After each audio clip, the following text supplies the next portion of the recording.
بسم اللہ الرحمن الرحیم۔ رمضان مبارک کے آخری عشرہ میں خوش نصیب لوگ جو ہے وہ اللہ رب العزت کی چوکھٹ پہ بیٹھ جاتے ہیں اور اس کا اعتکاف کرتے ہیں۔ اعتکاف جو ہے آخری عشرے کا سنت اعتکاف ہے۔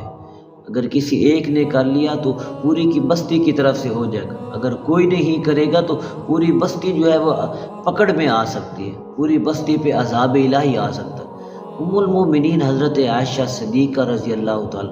آپ فرماتی ہیں، جس کو امام بخاری رحمہ نے حدیث نمبر 2026 میں لکھا،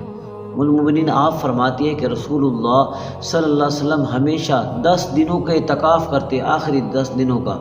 اور پھر جب آپ کا وصال ہو گیا اس کے بعد آپ کی ازواج مطہرات تھی وہ رمضان کے آخری 10 دنوں کا اعتکاف کرتی تھی۔ اور حضرت ام المومنین عائشہ صدیقہ رضی اللہ تعالی آپ فرماتی ہے، جس کو امام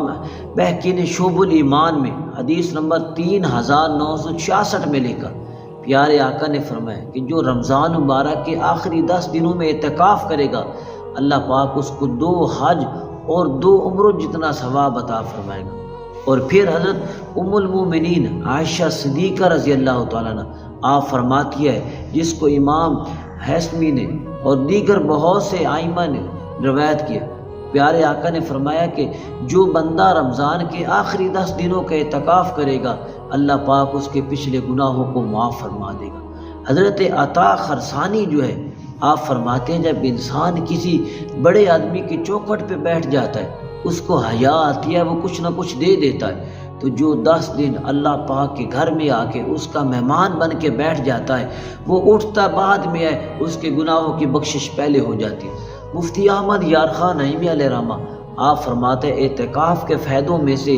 یہ فائدے ہیں، انسان گناہوں سے بچ جاتا ہے، اور جب گناہوں سے بچتا ہے تو اس کے مخالف یعنی انسان نیکیاں ہی نیکیاں کرتا ہے۔